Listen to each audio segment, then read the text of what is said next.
Good day, everyone. This is Pineleaf Needles, and welcome to DDO Players News, where we take a look at the latest news in DDO and here at DDO Players. And please welcome my co-host from Ravenloft, Draculetta. Hey, everybody. How's it going? Good day. And let's see what's in our game news for this week. It looks like we have a minor little patch here. Yeah, Update 25 Patch 3 was released. Not a whole lot to talk about, really.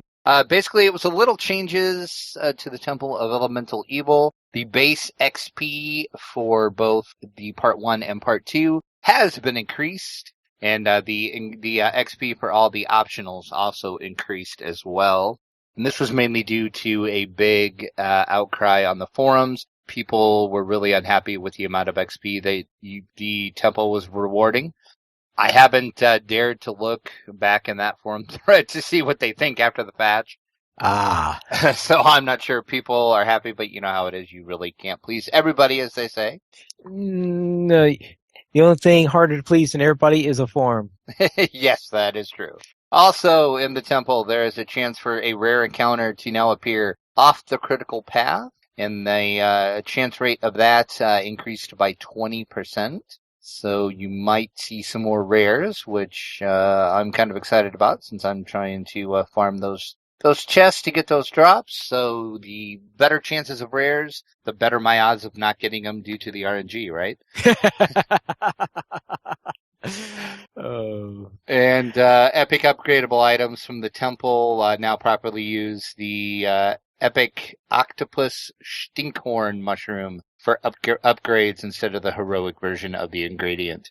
And that's it for the Temple of Elemental Evil changes. Also in this patch, we've got some new items in the daily dice. So you might see these pop up. And the items that you might get for your reward is the +6 to +7 upgrade tomes, +1 tomes of fate, +1 to +2 upgrade tomes of fate, 2 to 3 upgrade tomes of fate, and there are new creature companions as well. Ooh. So if you roll good, you might get those. And it didn't specifically say in the patch notes, but I'm assuming this is for the gold dice and not silver. That's just what I would... Usually the tomes and the creature companions only come from a gold roll, if I am correct on that. And that's really about it on the patch. It was just kind of a small minor patch. Not much, really, other than the temple. It was basically just the temple XP and a little bit of temple fixes. All right. And just in case you want to have the temple on your computer screen, they are now offering their new quarterly wallpaper for the second quarter 2015. There are 3 versions available. You have a version with a calendar, one without a calendar, and you also have a version for your mobile device. And this, it should be noted here that this is the first time during the quarterly wallpapers that they have ever released a mobile device wallpaper.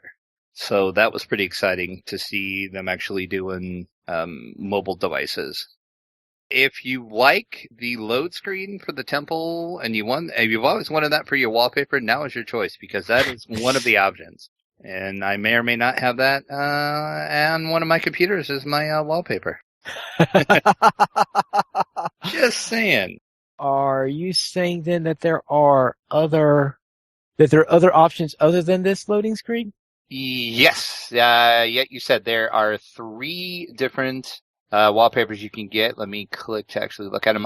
In my post, okay. I just put the temple loading screen example. Okay. You can get a shot of the mushrooms and the end boss in the temple. And there is also a dragon that is peeking around the corner getting ready to set you on fire. Those are your 3 options of wallpapers.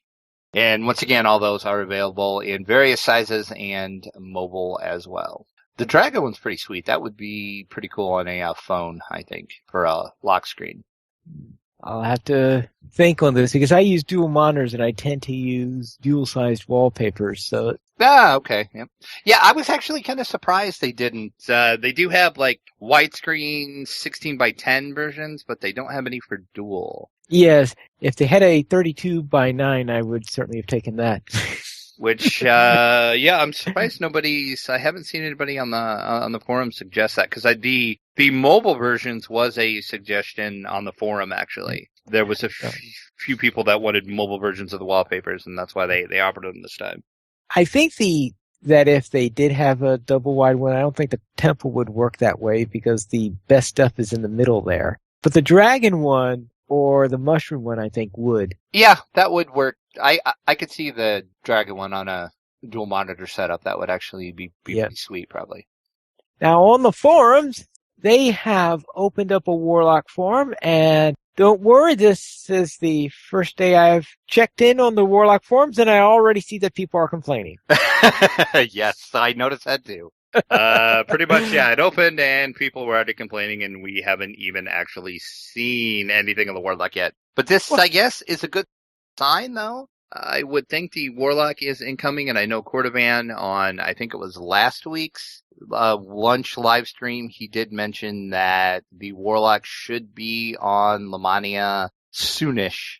So you're saying then they haven't announced anything about the Warlock? Then where are they getting this information about only fire and... Well, I mean, we've got what I guess I said it wrong. They have, announced some stuff on the forums, but nobody's actually seen it in-game and played it, is what I should have said. Ah, okay. Basically, people are just going by what, the devs had posted on the forums.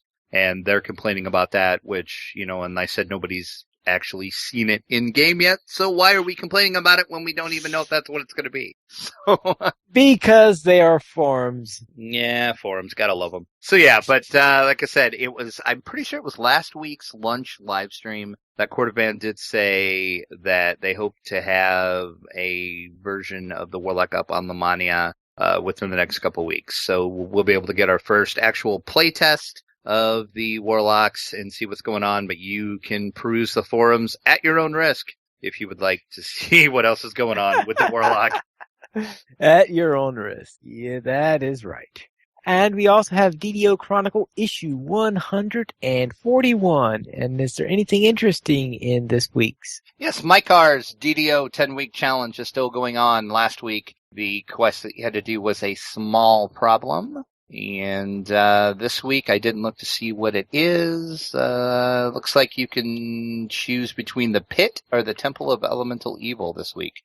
For the 10-week challenge, you can click over in the Chronicle to see more about his 10-week challenge, what that is all about.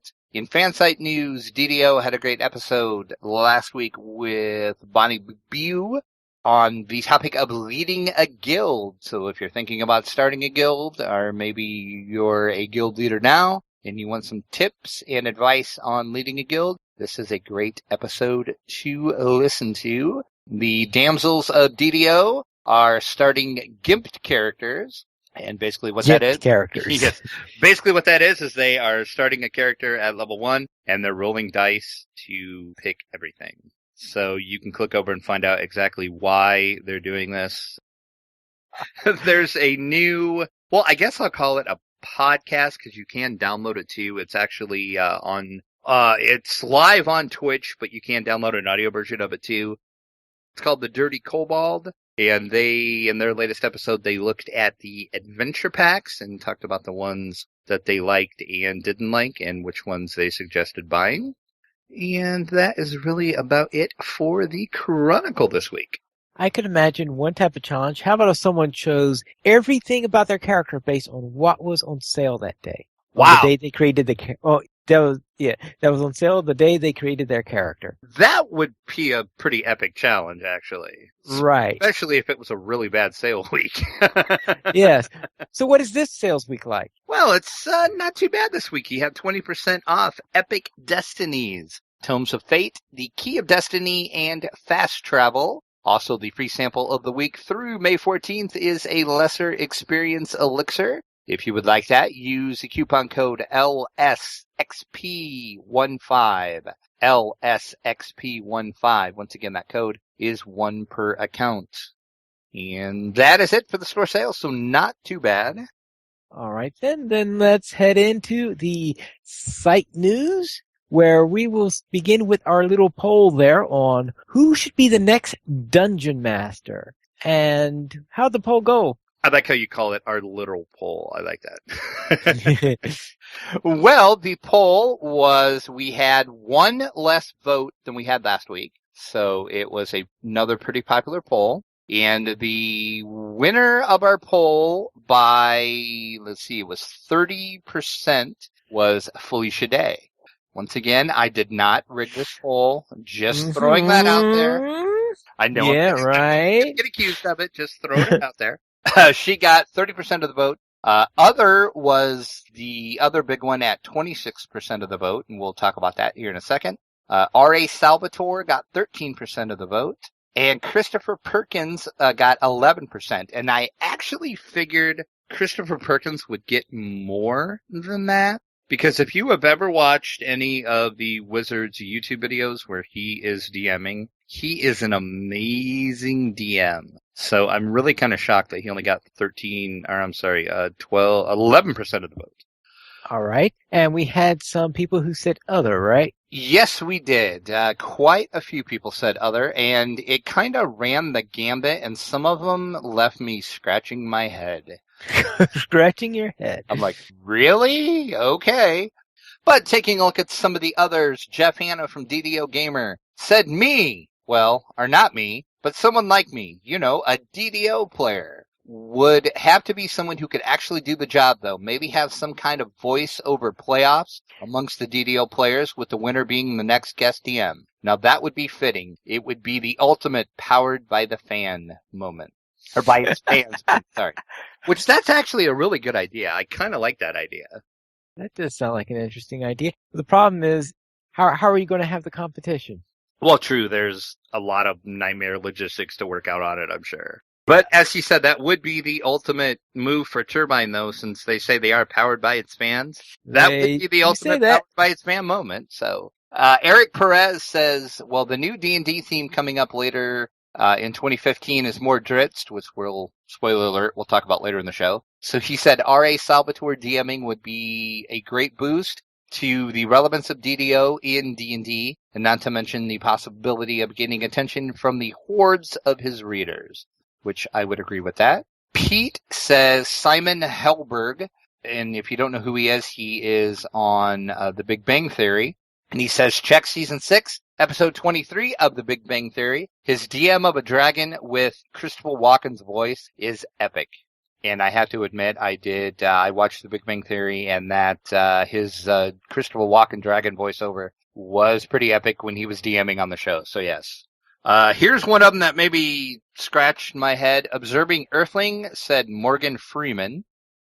He's got a cool voice, but I don't know if I would see him as a DM, but, Tony says Harrison Ford. Then again, I'm like, don't get it. Grim Lordy says Alan Rickman.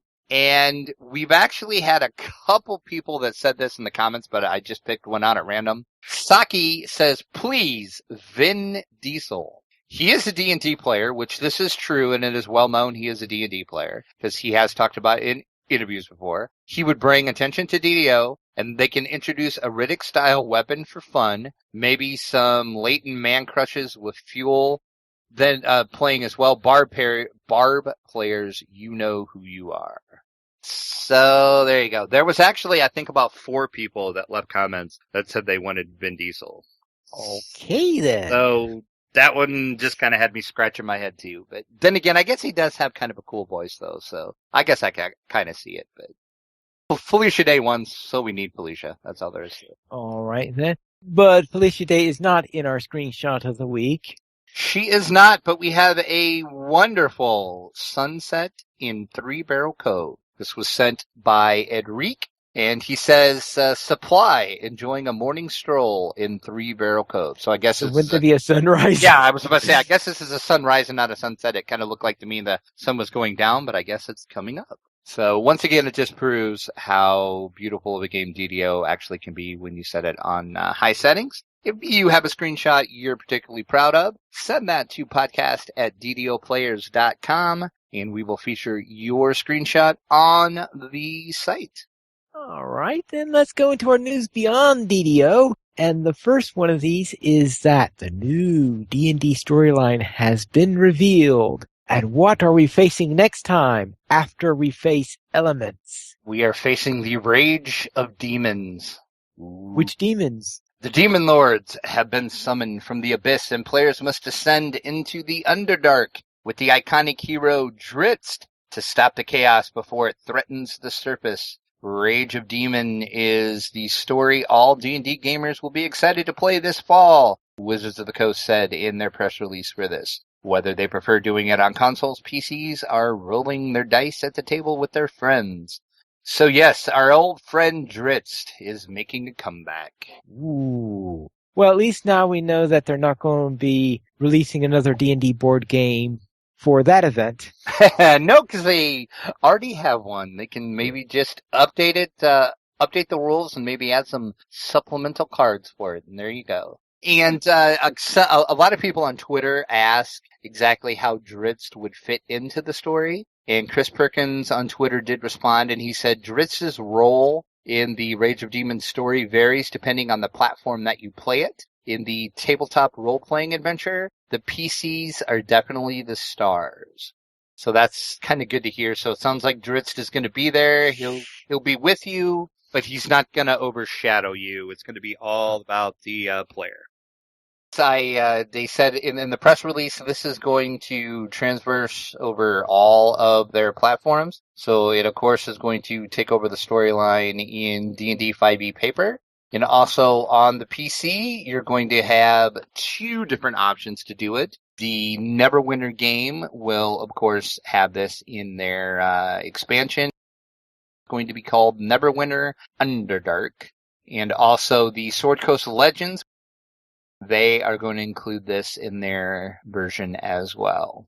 So it's kind of cool they're doing this. So that lends to the question, will the next classic module that we get kind of mirror this? And could this be maybe a hint of what's to come? Because there is several Underdark modules that they could choose from. And in fact, people have been begging for the Underdark, haven't they? Yes, they have. We kind of got a taste of it in the a previous expansion, but not a lot. So this could open up a lot of possibilities for Turbine if they choose to. And I would kind of think they would, as seeing how, Temple and the Elements is the current storyline for 5e. And of course, we got the Temple in game, so they kind of mirrored that as close as they could. So it does beg the question, maybe we're going to get an Underdark module coming, but I guess we'll just have to wait and see if they choose to stick with what Wizards is doing. You do have to remember is they may decide instead of emphasizing the Underdark part, they may emphasize the demonic part, which might lead into what they're working with on Warlocks.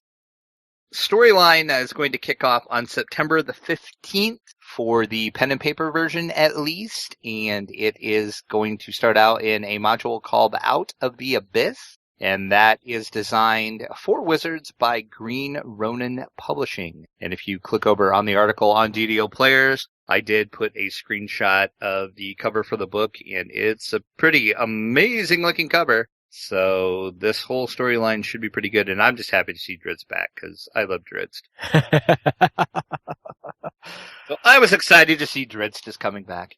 All right, then. Let's now go into Dragon Plus Androids, because last week we talked about Dragon Plus for the iPhone, so it looks like the Android version is out now. It is, yep. When we were talking about it last week, I did say that they said they were just waiting for final approval for the Android version. Well, that happened, and it is available, and just like the iOS version, it is completely free. You can download it for free, and you, quote-unquote, subscribe to the magazine for free as well. And it looks and acts pretty similar to the iOS version. So if you have an Android and you were waiting for this, now is your opportunity. And I did link on the article, I linked the direct link to the Google Play Store, so you can install it with one click going from our article.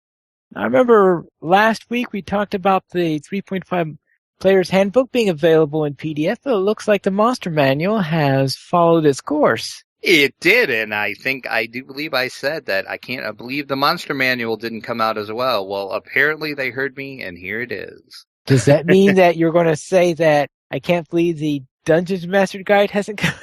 Didn't mention that in the article. I said, I'm guessing the DM guide will not be far behind. So, if you are looking for the PDF of the Monster Manual, it, as finally said, it is now available. And I'm going to go on record as stating I'm going to say the DM guide will be pretty quick behind. All right, we shall see. And once again, in the article, there is a direct link to the Drive-Thru RPG page to where you can purchase this for yourself.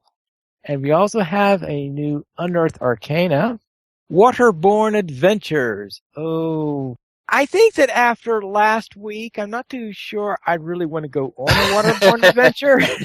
Yeah, we did have some fun in the water last week.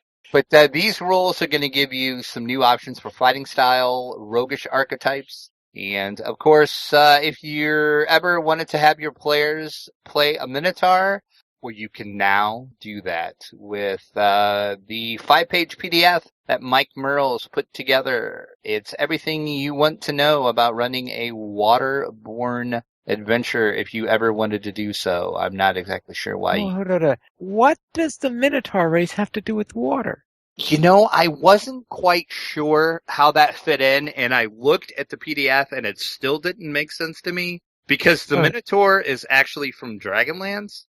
In Kryn in Dragonlance, that's where the Minotaur was basically introduced. So I'm not sure how this fits in with the water. Well, first of all, Minotaurs have been in D&D since the beginning. Well, yeah, but this is now maybe it was the first place where they had a specific style of Minotaur or something like that. Yeah, I guess they're kind of, you could call them I hate to use the word piratey, but they're kind of like a pirate-themed Minotaur. Oh, is this why the first mate of our boat at the beginning is a Minotaur? Yes. Yes. Yeah, so if you want to play Minotaur in D&D, you now can with the rules. Click over and read the 5-page PDF. Said Mike Merle's put this in his latest Unearthed Arcana. I don't see myself running a campaign that involves water that much, so I probably won't use this, but I'm sure some other Dungeon Masters, maybe some other players might want to. All right, yes, because I figured the way you are, after what we happened to us last time, you might be sadistic enough to want to do so.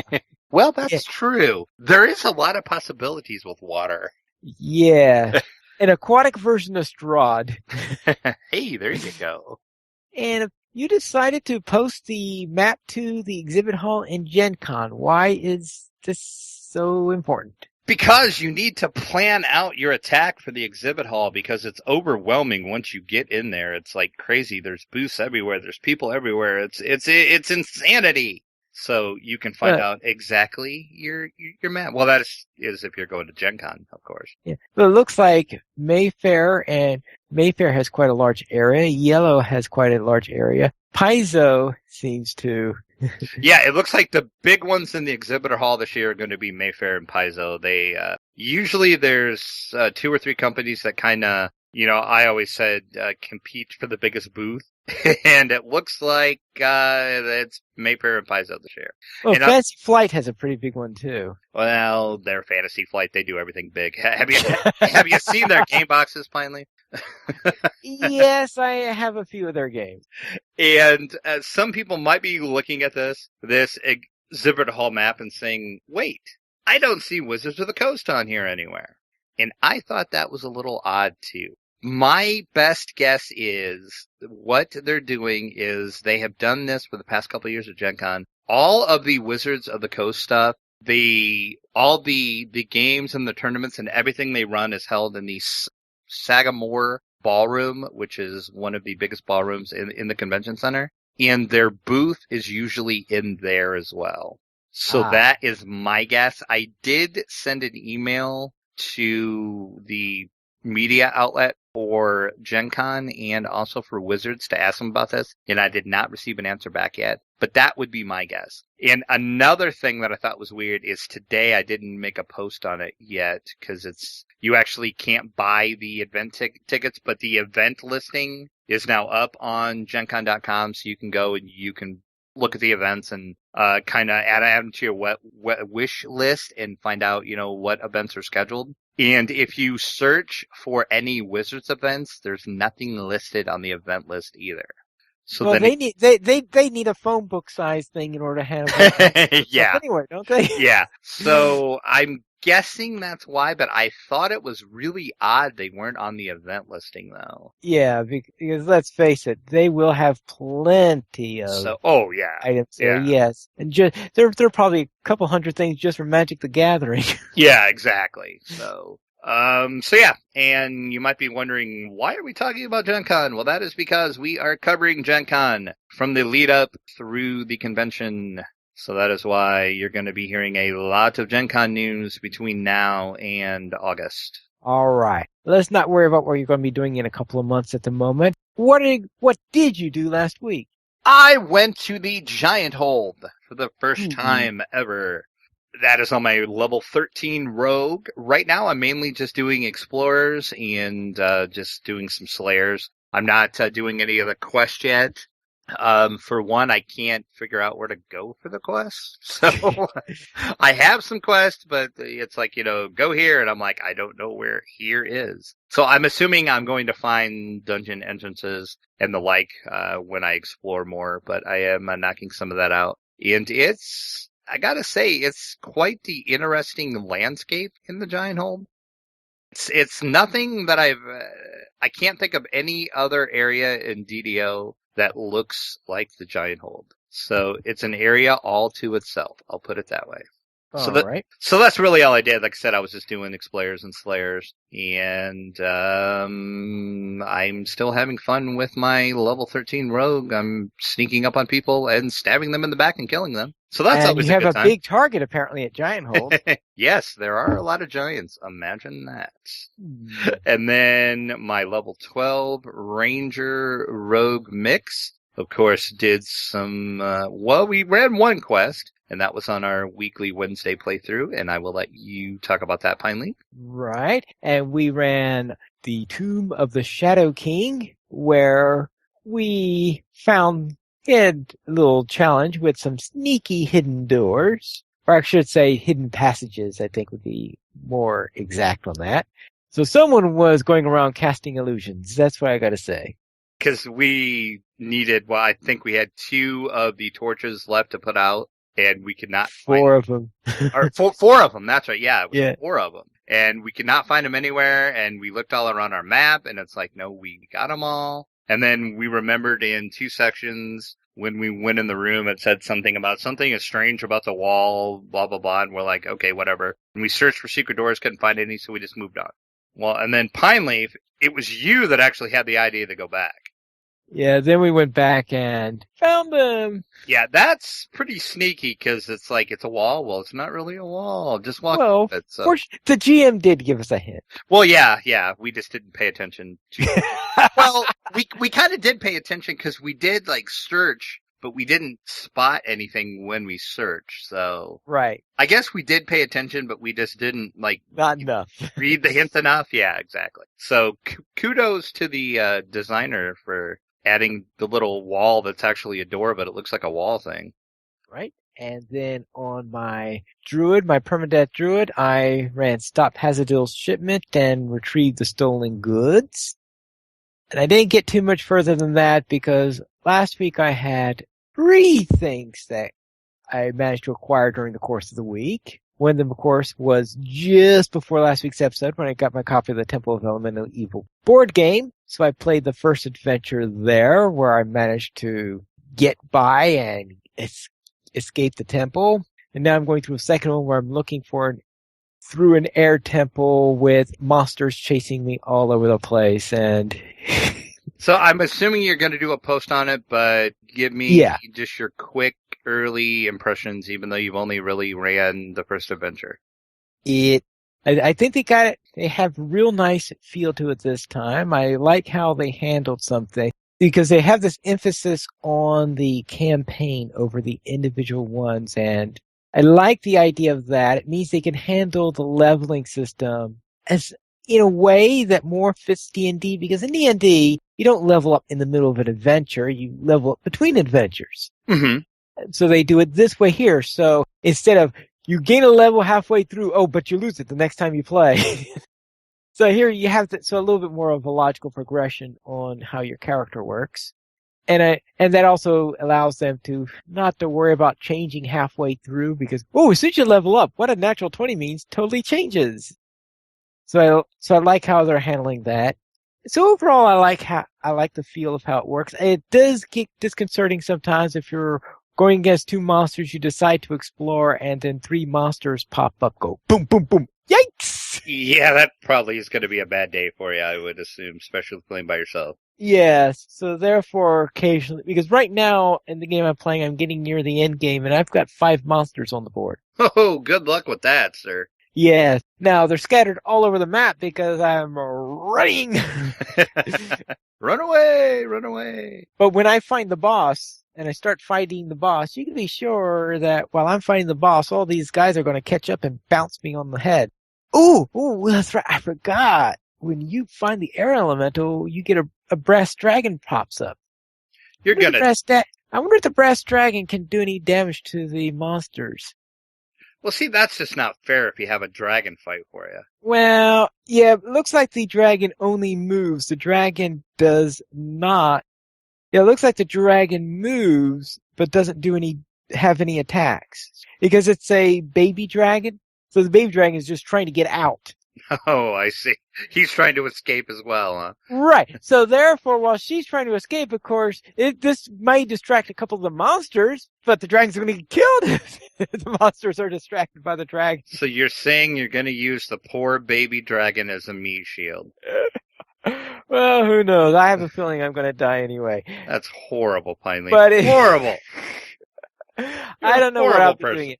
Let's see what happens when the dragon pops up. Most likely I'll be dead by then, so it'll be a completely moot point. If you would like to support DDO players, simply go to the donations page where you can support the Players Alliance on Patreon. There you will find rewards, including a mention on DDO Players News, or even be able to guest host with us. For feedback, we don't have any iTunes reviews, but we do have some featured comments.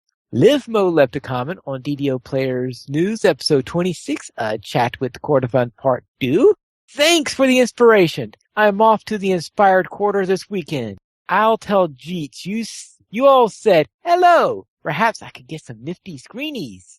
And if you do, send them to podcast@ddoplayers.com, and we will include them in our screenshot of the week. Right.